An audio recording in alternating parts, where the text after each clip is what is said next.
Hey guys, thanks for tuning in again. Today I wanted to talk a bit about my workflow for mixing lead vocals. This is taken from multiple videos and podcasts and white papers that I've read or I should say, ebooks that I've read over the years to develop a workflow that works best for me. And generally, it's pretty simple. It's cut and clean, then compress, then EQ, then DS. That's basically how I do it. Sometimes I'll add stereo doubling, if that makes sense, or I'll also do like a separate track where I do like a distorted vocal, which adds gives it some grit on the bottom. But we'll talk about that in a second. So here I have a track. It's Unwell. It's a cover that actually my son did that we're working on. And we recorded a clean vocal. Here, I'll give you a listen. This is the vocal track here, clean without anything. Oh, why? I'm not crazy, I'm just a little unwell. I know right now you can't tell, but stay a while and maybe then you'll see a different side of me. I'm not. Alright, so pretty clean vocal. There's no peaking. We made sure to give a lot of headroom. I like to try to keep it to about 5 dB headroom so that any compression is not going to push it too far up against the edge. And just give lots of room. So first thing I do is I do a scrubbing, and basically it's an EQ. Studio One, it's their Pro EQ, which is a multi-band EQ. And what I did was I actually went through here and I tested each frequency, and I'll show you how I do that, and basically cut out any unwanted overtones or harmonics that just didn't sound right. So with this, I'm going to play it once with the EQ on, then I'll play it with these cuts. Sorry, with it off and then with it on. So here we go.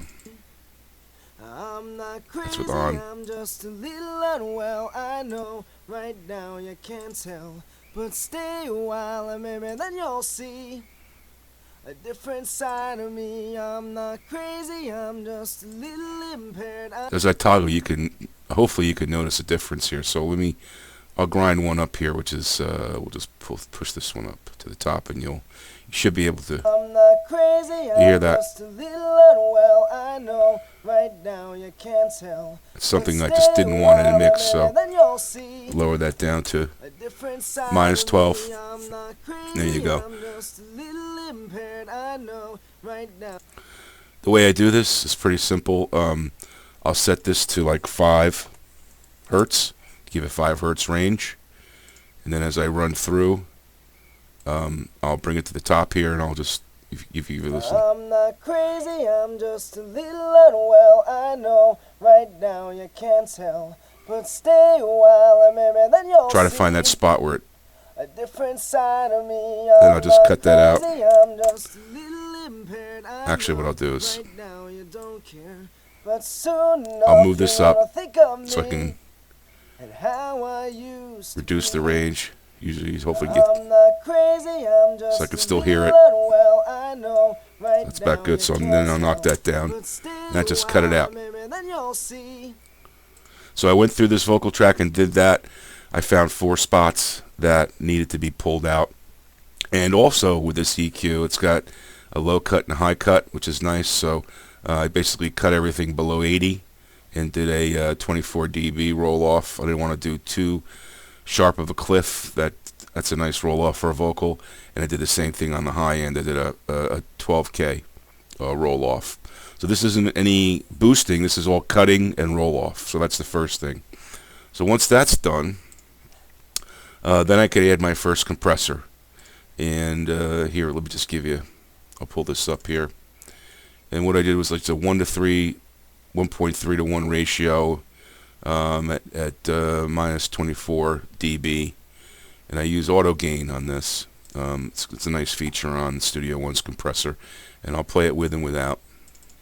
I'm not crazy, I'm just a little unwell. I know right now you can't tell, but stay a while and maybe then you'll see a different side of me. I'm not crazy, I'm just a little impaired. I know right now you don't care.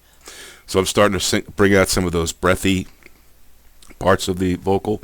And what's positive about this is because I did the cut first, I'm not compressing those bad areas. And because that can really, the compressor tends to trigger on some of those bad harmonic areas. And if you get that right out of it, you just have a smoother and cleaner vocal in the end. So I usually use 2 compressors, both at lower ratios. So just to boost it up give it a subtle boost, if you will. And I picked that up from a podcast. It just seems to work very well. So I have compressor 2 here.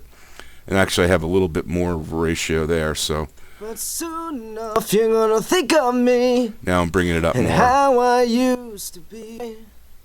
I'm not crazy, I'm just a little unwell. I know right now you can't tell, but stay a while and maybe then you'll see a different side of me. I'm not crazy. Okay, so now my compression is pretty much done. One thing I failed to mention is before I do any of this, I go through the track and I remove any unnecessary breaks. So like there's not a whole lot in this track, but like right here and right here I actually had gone through and here and scrubbed out any background noise. It basically made those silent, so there wasn't any additional background noise in the vocal. And really you should try to do that on all your tracks to just clean them up and edit them. So now I've got my compression done, and now I'll do some boosting to give me the tone that I want. So here's the... I'm not crazy, I'm just a little unwell. I know right now you can't tell, but stay a while and maybe then you'll see. You see I'm boosting here around 2K hertz. That's just to give it a little bit of sparkle, to bring out the punch of the vocal. And I have a cutoff here, which is redundant cutoff. And then I also brought down some of the mid-range around 500 hertz just to make it less muddy. So give it a listen. A different side of me. I'm not crazy, I'm just a little impaired. I know right now you don't care, but soon enough you're gonna think of me and how I used to be. Okay, so that's the sound that I wanted. Now it's all about getting the S's out. Now this isn't too bad, but there's a preset on the compressor in Studio One called the SRS1 that works really well. I did some tweaking to get it where I wanted it. So just give it a listen to this, and you hear the S's go away. I'm not crazy, I'm just a little unwell. I know right now you can't tell, but stay a while and maybe then you'll see. But stay a while and maybe then you'll see. But stay a while and maybe then you'll see. You can see those S's really quiet down. I could bring them out more if I wanted to, by reducing the ratio or modifying the threshold. We can bring those out a little bit more if we wanted to, but I like it exactly the way this is here. Actually did some tweaking to get it where I wanted it. So that's de-essing is the last thing I do. And then when I'm finished with that, if I want to, I could also have do some voice doubling. There's a real great free plugin by Voxengo called Stereo Touch. I didn't use that on this track, but I'll just show you how it works here. So if I use Stereo Touch and I go to vocal space, I'm going to start at bypass, but you'll listen. Give it a listen. I'm not crazy, I'm just a little unwell. I know right now you can't tell, but stay a while and maybe then you'll see a different side of me. I'm not crazy, I'm just a little... You can hear that doubling. It's not a natural doubling, obviously, but it sounds pretty good. And you can tweak this to get it exactly the way you want it. But I didn't actually use that on this track. What I did here is I wanted more of a resonance to the vocal. So I duplicated the track. Once I was finished with my mixing of the vocal itself, the lead vocal, I duplicated the track, and then I created the second track. And what I did was I added pretty much all the same compression and EQ. All that's pretty much the same, but I added this red light district, which is or red light distortion, just to give it some fuzz at the bottom. And I'll solo this so you can hear it. I'm not crazy, I'm just a little unwell. I know right now you can't tell, but stay a while and maybe then you'll see. That's without the reverb. A different side of me. I'm not crazy. Okay, so you can see I have the volume of this real low, right? So if I play these both together, I'm not crazy, I'm just a little unwell. I know right now you can't tell, but stay a while and maybe then you'll see. it's very subtle, and you might not be able to hear it over YouTube with the compression that they use, but it's a very subtle change, subtle addition, but it really adds some character to a vocal. And when you're trying to get that rasp in there, it's a great way to do it. It's not a whole lot of distortion. You can use any distortion plugin, but that's basically what I did on here, and then I did a DS as well at the end. But that's basically pretty much it of how I mix the vocals on this.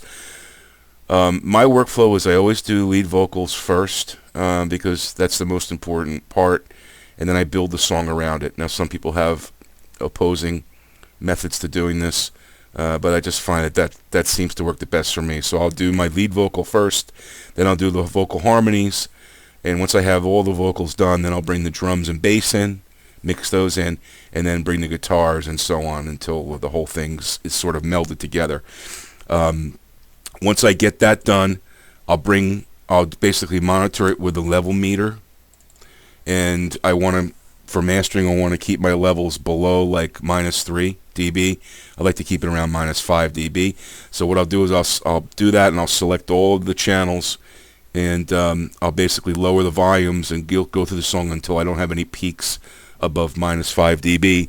If I have a channel that has automation on it, what I'll do is I'll just put that in a bus, and I'll lower the volume of the bus, which just makes it gives you the ability to do that overall global volume change later. That's just a little thing that I do. So, but all in all, that's how I mix vocals. I'll give you a listen. I'm gonna put the reverb on here. One more thing on the reverb. I actually do a roll off of 100 hertz and about 4K, just to keep that, you get that twang or that decay in the reverb. You can control that by doing this. So I picked that up. It's a pretty cool tip. You could do that on delay as well. So that way you don't have those extra highs from those sizzle from the reverb affecting the track longer than it needs to. And also, when you use your reverbs and your delays, look at how you pan them, because you can really make the vocal sound much better by controlling the way that the delay or the reverb moves through the soundscape, if you will. So let me give you a listen with the reverbs on here. I'm not crazy, I'm just a little unwell. I know right now you can't tell, but stay a while and maybe then you'll see. Okay, now I'll give you a listen with the reverbs and the harmonies. I'm not crazy, I'm just a little unwell. I know right now you can't tell, but stay a while and maybe then you'll see. Harmonies I did very similar way. I went through and I cut out the problem areas. I raised the high a little bit on the end here, and also what I did here is I shallowed it out in the mid-range just to make room for the lead vocal.